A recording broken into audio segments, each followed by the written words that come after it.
This episode is brought to you by Choiceology, an original podcast from Charles Schwab.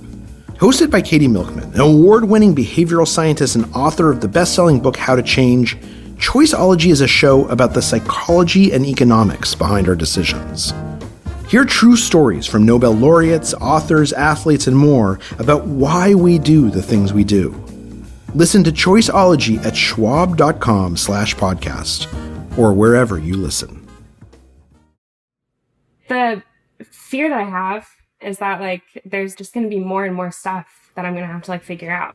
I don't know how businesses operate really, I don't know how different taxes are for businesses. What if I mess something up and then I'm going to go to prison for tax fraud, that kind of thing.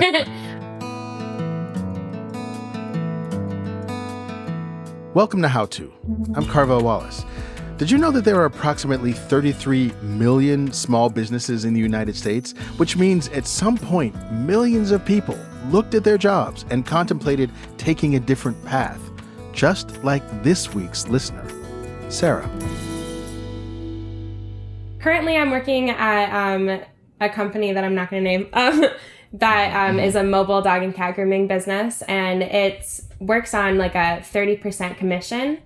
I just always think to myself, I could be making so much money because I'm the only one who's really doing any of the work. Yeah. So I want to start my own business, but I don't even know where you would start with that kind of thing.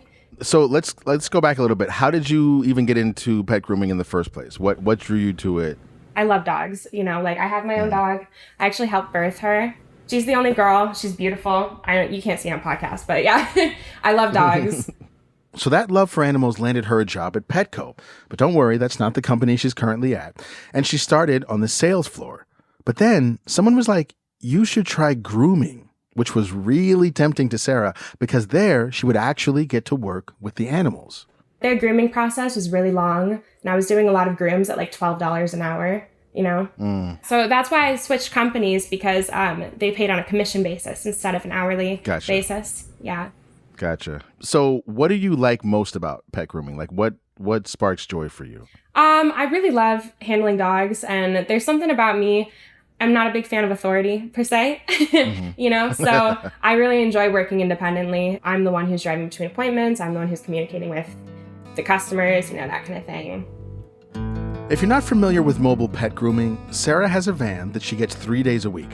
On her days, she arrives at the first client's house, takes the pet into the van to groom them, works her magic, and then returns the pet to the owner. Then it's on to the next client. She makes about $15 to $25 an hour, depending on the type of animal, type of fur, difficulty of the cut, etc. All in all, she puts in 10 to 12-hour days. So let's talk about your desire to start your own business. What motivates that for you? When did you start thinking, this might be better if I just did this myself? There are certain things with the supplies that we have in the van. That's not always been reliable for me. And then there are certain responsibilities. We have dispatchers who are supposed to do scheduling. But I find over time as I'm working there that they keep asking me to be more and more in contact with customers, scheduling more things for myself. My list of responsibilities keeps growing, So I just feel at some point in time, it might be more expensive to buy all the supplies and to do more of that work, but it would be more worth it because at least I would be getting the money out of it. So how far are you along in this process? Have you decided to do it? You've committed to doing it? Have you made any steps, or are you just kind of is it just a thing that you're thinking about at night? Yeah, it's more, that last one. Yeah. Yeah. Yeah. Mm-hmm. Got it. What is your biggest fear or hurdle in this? I don't know. Maybe this is stupid, but I have really, really good credit, and I'm very terrified that if I take a risk in some way and I fail, I'm going to destroy the only thing I have going for me, Yeah. Yeah. And I do want to own a house someday and stuff like that too. Yeah. I see. Okay. I love it. Thank you so much. All right, Mae. I see you taking notes. I see you listening studiously to this. Let's get you in here. What are your thoughts? First, I just want to say, Sarah, I love your story. There's so much valid thoughts and feelings about this that is just all the right raw material for thinking through starting your own business. Meet Mae Chan, a business alignment coach based in Oakland, California. Business alignment is all about strategy and careful planning. So Mae specializes in helping entrepreneurs, including newbies like Sarah, figure out how to make their dreams a reality without it turning into a nightmare. I totally get why you're like, why am I only getting some percentage of this? I also heard how you're saying I love to work independently, and that you recognize that there's sort of a double-edged sword where you're not getting the support already, but like, you know, entrepreneurship is literally everything is on you. Definitely. That's the other thing that terrifies me a lot is I love the freedom, but the pressure, it like, you know, yeah. But I would love to take it on if I felt like I wouldn't fail. Like, you know, there's no way to really know that. So on today's show, we're going to figure out if you should listen to that little voice in your head and actually start your own business. Because Sarah is right. You can't know if you're going to fail, but there are a lot of things you can do to make that decision less risky. Don't go anywhere.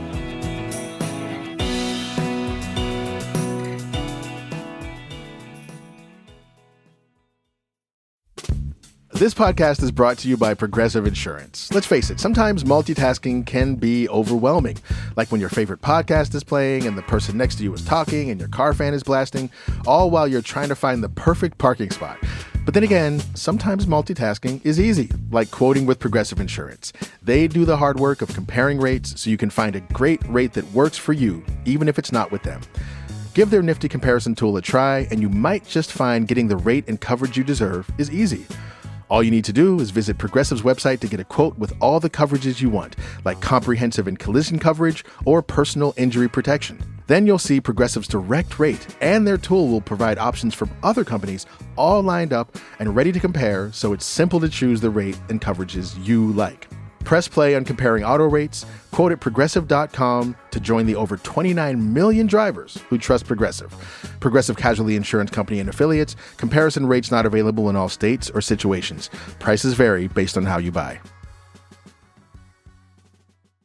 Apple Card is the perfect credit card for every purchase. It has cashback rewards, unlike others. You earn unlimited daily cashback on every purchase, receive it daily, and can grow at 4.15% annual percentage yield when you open a high-yield savings account. Apply for Apple Card in the Wallet app on iPhone and start earning and growing your daily cash with savings today. Apple Card subject to credit approval. Savings is available to Apple Card owners, subject to eligibility requirements. Savings accounts provided by Goldman Sachs Bank USA, member FDIC. Terms apply. Before Mae Chan started helping people realize their entrepreneurial dreams, she had to take a leap of her own. I went to school for architecture. I practiced architecture for a while, and then I realized it wasn't long-term for me. I started a family, and then I couldn't take stay-at-home parenting. So Mae started her own business, a children's retail shop in Oakland called Ruby's Garden, which I remember taking my kids to when they were little. Ruby's Garden became a really community-oriented kind of store. She sold local products, got to know her customers. It was a meeting place for parents of young kids. So that's how I came to know that I really like mentoring, coaching people. I have come to call myself an alignment coach because there's a lot of pressure to perform business the way other people have done it, or sort of a big corporate kind of model where small business entrepreneurship gets to be totally different and really align with who you really are and what you really want to be about. So then, given that, we've heard a lot of Sarah's stories. So what questions should Sarah sort of be asking herself before starting down this journey? My first question is, what sparks joy? Like, if I could maybe put some words in your mouth, Sarah, the grumbly feelings of working for other people and start a business just because of that, where this new my own venture thing has to be powered by joy. There's enough friction juggling all the balls of a small business that the core thing that you're doing every day, but even when you talk about it to attract business, that you got to talk about it like you really, really care about it. And you can't make that up, right? You can't like pretend enough for that to feel resonant with people. So Yeah. I'm hearing that you love dogs.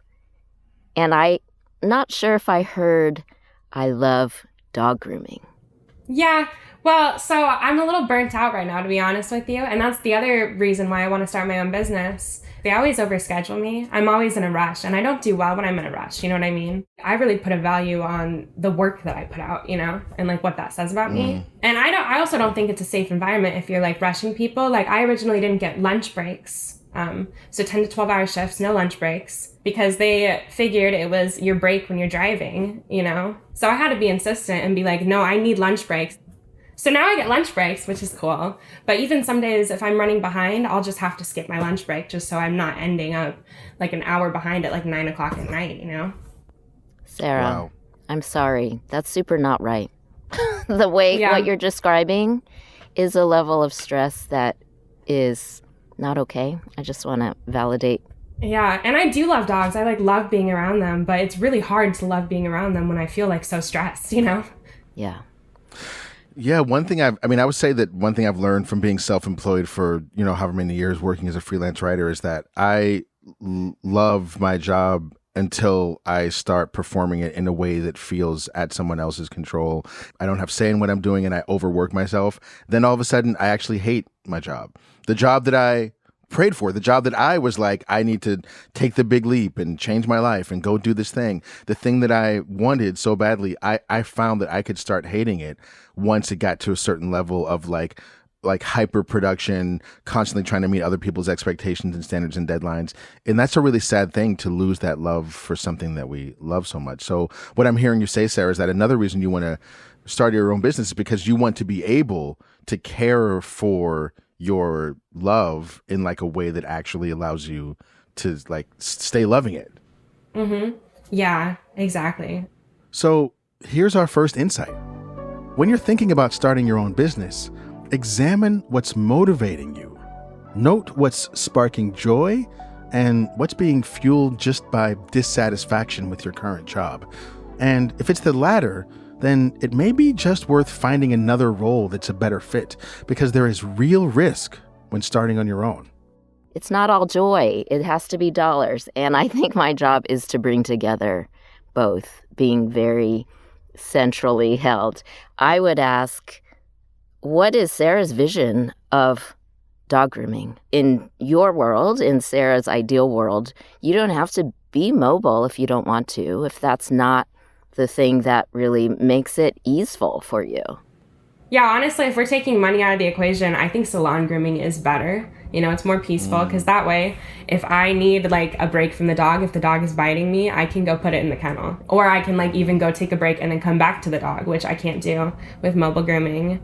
And it allows me to take in more dogs. Yeah, I mean, we are talking about money ultimately, really, because I think easeful operations for you is money. I also love that the salon is more easily scalable in that you can have another person help you in a room versus in a van. So let's step back. What Mae and Sarah are doing here isn't limited to the pet grooming business. They're planning out what an ideal business might look like, what kind of space she'd like, what supplies she'd need to buy, would she need insurance, etc. And if you don't know these things off the top of your head, then it's time to do some research. But don't reinvent the wheel, at least not at this early stage. You're just looking for a realistic picture. But with that being said, you can get a little creative. So there's one place where I could pay $300 rent to be able to use a table and a communal tub with other groomers. I don't know if the individual groomers do all the scheduling, or if they have scheduling done elsewhere, or if there are extra costs associated with that.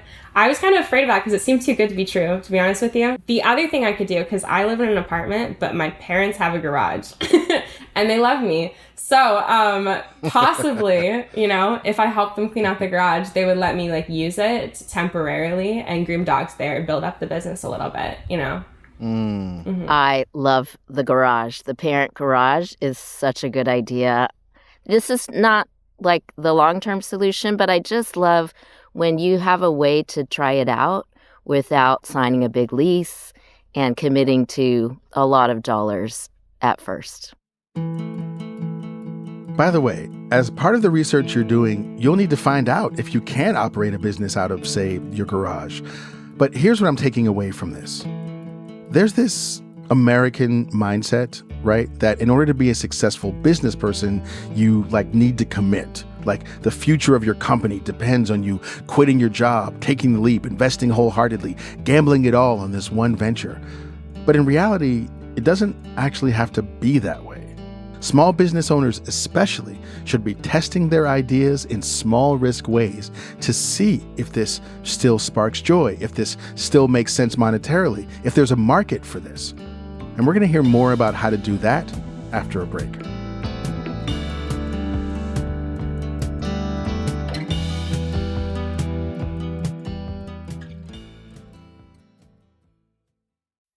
This episode is brought to you by Choiceology, an original podcast from Charles Schwab. Choiceology is a show all about the psychology and economics behind our decisions.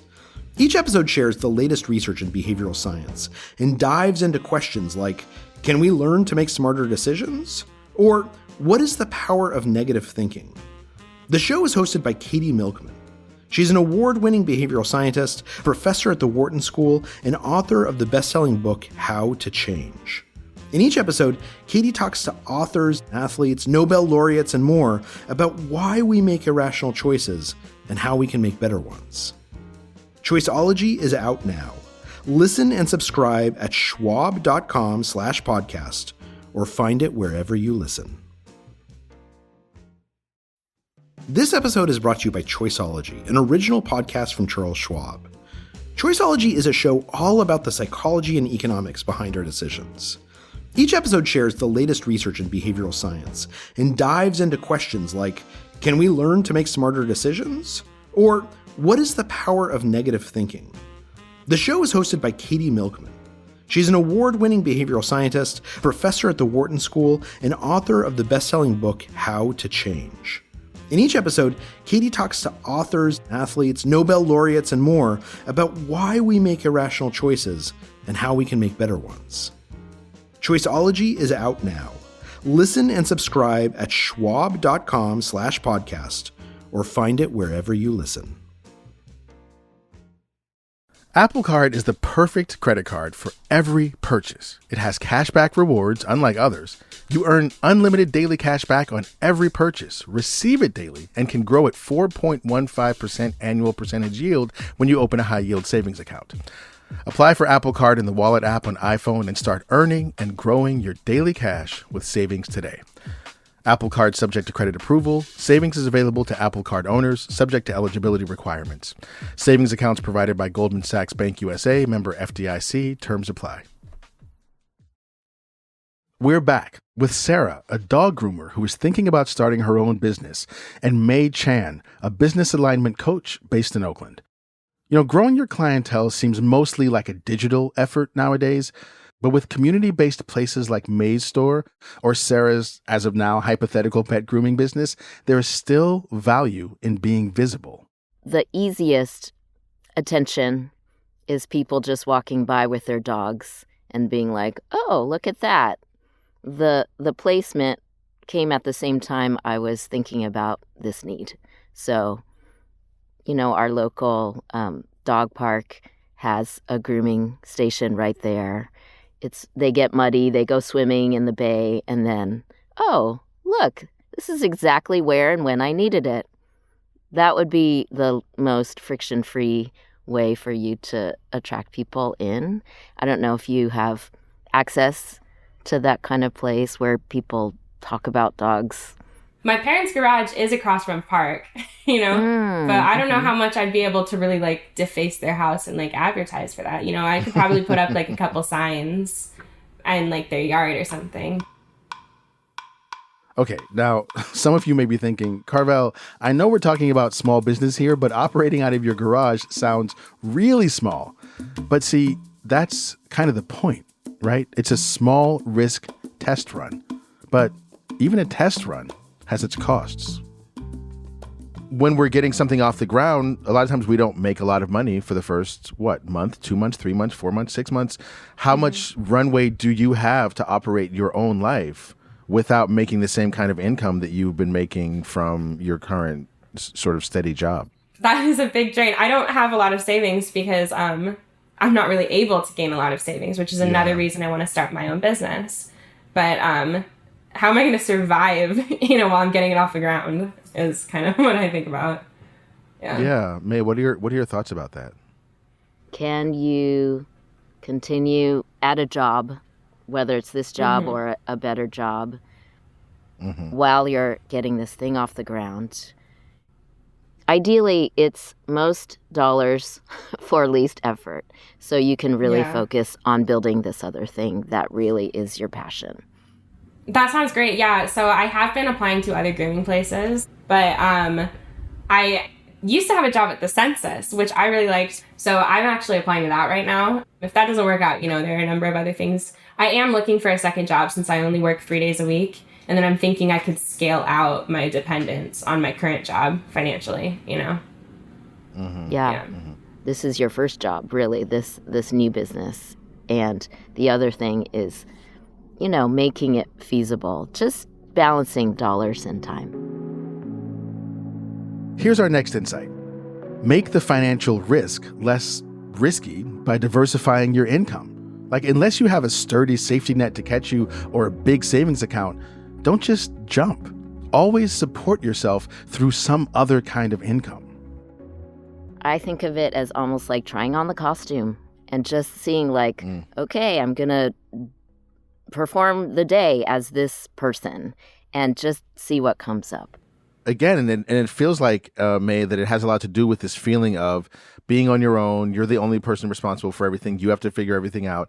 And some people, I think there's so many. I think the thing about running a business is that there's so many different kinds of jobs, and the people usually we want to do it because we're good at one thing. Like, I'm good at writing, I'm not good at invoicing, or you know what I mean. I'm not good at tax attorney stuff, and so you might be good at dog grooming, but you might not be great at scheduling or navigating multiple needs from different customers at different times. But that is the trick of running a small business, is that you have to do all that stuff at first. How do you deal with the stuff that you're not as good at? You're so right that you don't know. You don't know what you don't know yet. I'm so into my journal. I love just writing it out, unpacking the fears, and really looking at them because they're possibly legitimate and possibly only a little bit and possibly completely ridiculous. And that's all valid. So then you just kind of unpack them and you get to sort of play it out in your mind in some ways before it happens and go, well, that's what I would do if that happened. That's what I would do if that happened.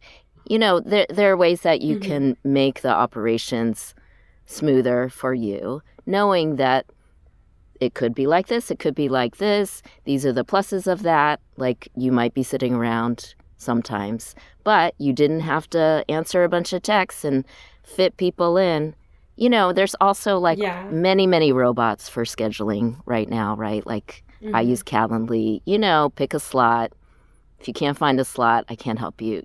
Those are ways that you get to not have a staff person, a dispatcher, and you set your parameters for all of that. But the main thing under all of it is knowing that it'll be fine. Someone might be, misscheduled. They have to wait. I don't know. Is that the end of everything? It shouldn't be. And if someone is all huffing and puffing about that, they're not for me. I didn't want to deal with someone who's that upset about a little thing. So it's not easy, but in that way, it's it'll be what it is, and I can handle it no matter what. Yeah. I do have such a fear of failing. And I always feel like someone's going to yell at me. But you're right. If it's all me, it's just me, and I can respond nicely to myself. Yeah. You can. It's hard, though. I mean, again, it's we make up this perfectionism to protect ourselves from every possible negative outcome. It's just not real, right? It's not possible. Our humanity really is what makes us and our connection to people real.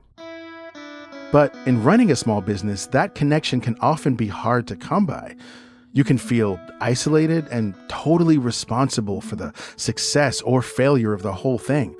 And it's even worse if you're Sarah, because you don't even have your clients to talk to because they're, dogs. So what do you do? One of my works is to create communities of entrepreneurs and solopreneurs. I think it's just so important. It's the thing that I miss the most when I was building my business is Google tells you some things. You're like, how do I solve this problem? They don't know you. Other people in your situation know you, and it doesn't have to be just an association of mobile dog groomers. It can be anyone who is holding all of this very similar responsibilities. I think if you can find a business network or some place where other people are in a similar swim, it really helps to just feel like, oh, it's not just me. It's hard. These are things that other people have tried that work for them. It helps so much.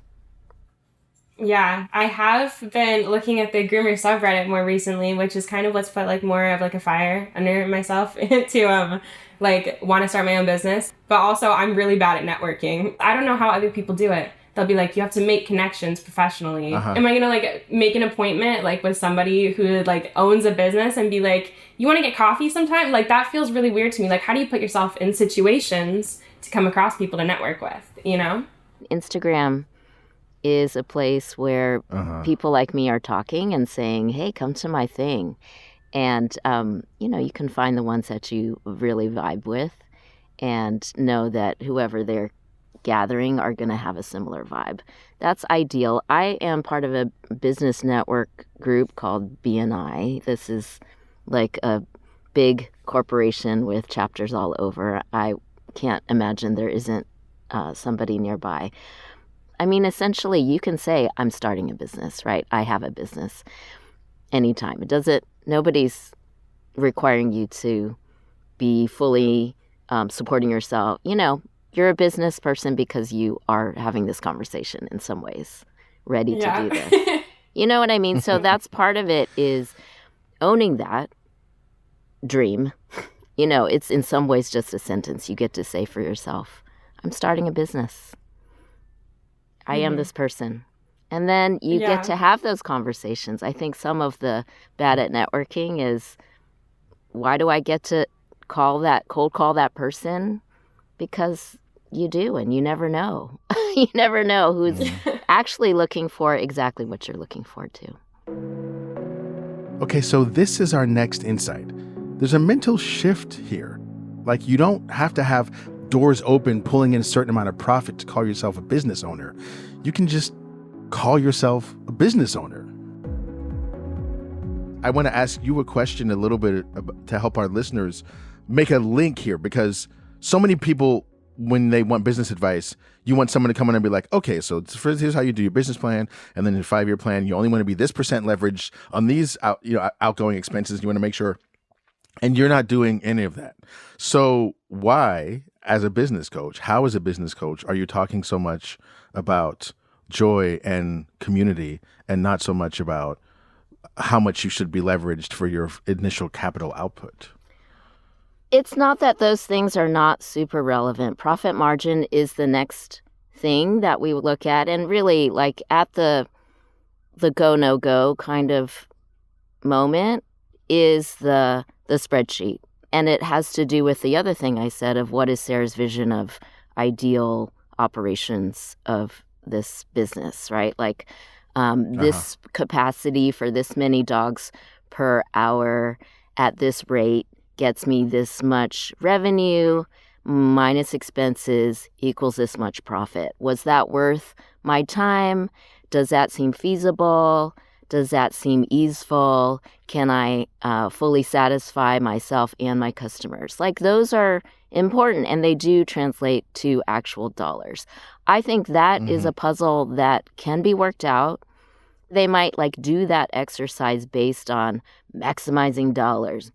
But that's exactly how you got where you got, right? That's why the company is you need to move faster. We need to get through, and I need to not pay you. I need to basically commit wage theft to make it profitable for them. That's not necessary, I want to say.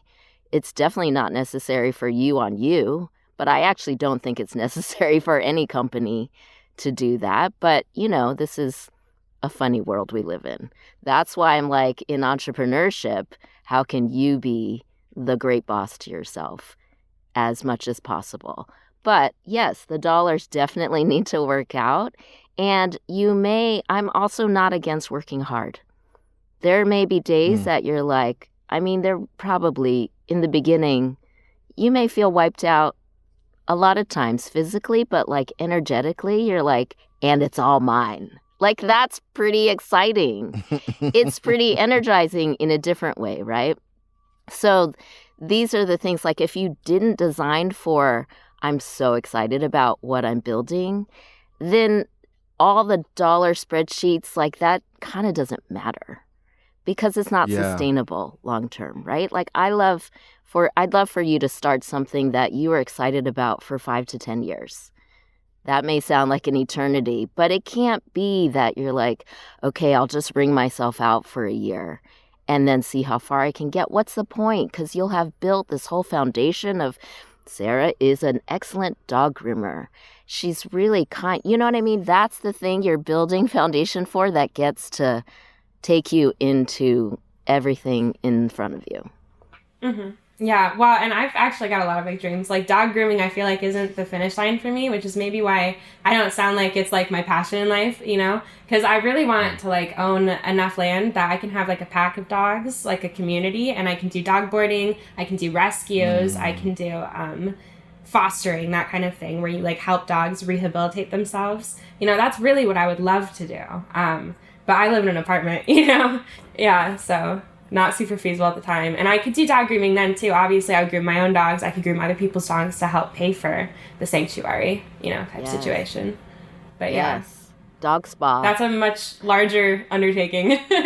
Yeah. It is, but I love that there's continuity, right? You're not telling me what I really want to do is own a nightclub or something. Like, we should be pointing toward that thing. There will be, it will be the same Sarah. In that sense. Does that make sense? That people, the same people will know and say, take the next step with you to go kind of deeper and deeper into Sarah's world. Has this advice been at all helpful to you? It has. I think, my main issue is not that I don't have the resources, it's that I'm so afraid, But the thing is that I just need to, and there's so many, it's like analysis paralysis, so many different options I could take. But the first thing is just like doing one of them, I feel like, and like nobody's going to come around and like yell at me, yeah. I'm sorry, I'm fine, I get stressed easily. Yeah. But sending you love, Sarah. This is all, in a way you should be afraid. I'm just saying.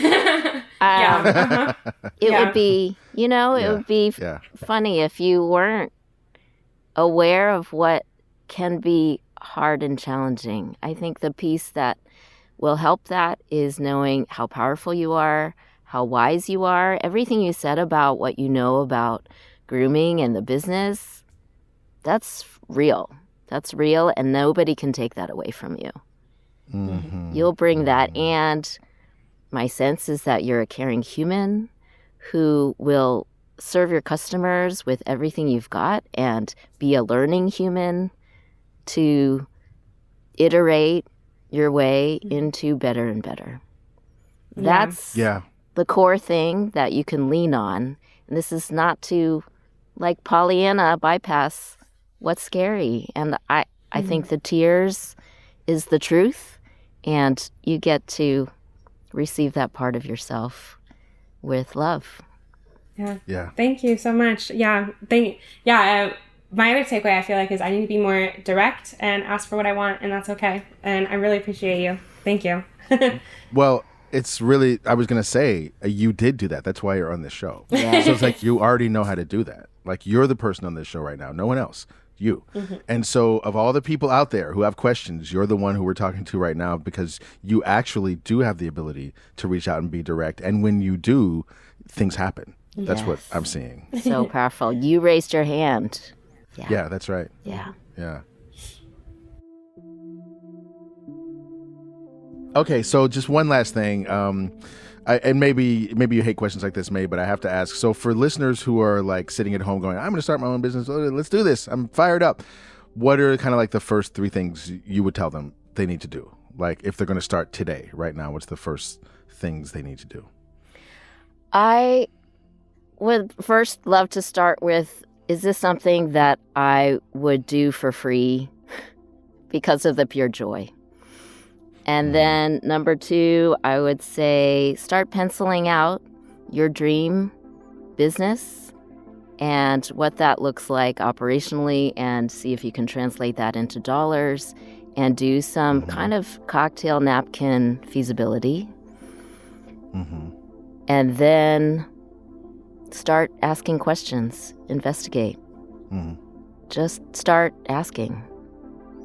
Just every step will take you to the next step. Thank you to Sarah for trusting us with her dream, and to Mae for all of her guidance. If you want to be coached by Mae, you can connect with her at reallifeoakland.com. Do you have a dream that needs a little love? Send us a note at howto@slate.com or leave us a voicemail at 646-495-4001, and we might have you on the show. And if you like what you heard today, please give us a rating and a review and tell a friend. That helps us help more people. How To's executive producer is Derek Chan. Joel Meyer is senior editor. Rosemary Belson, Kevin Bendis, and Jabari Butler produced this episode. Merritt Jacob is senior technical director. Charles Duhigg created the show. And I'm Carvell Wallace. Thanks for listening.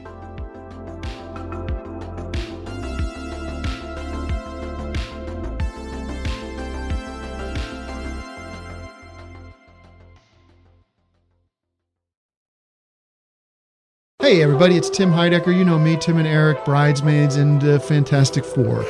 I'd like to personally invite you to listen to Office Hours Live with me and my co-hosts, DJ Doug Pound. Hello. And Vic Berger. Howdy. Every week we bring you laughs, fun, games, and lots of other surprises. It's live. We take your Zoom calls. Music. We love having fun. Excuse me? Songs. Vic said something. Songs. Music. I like having fun.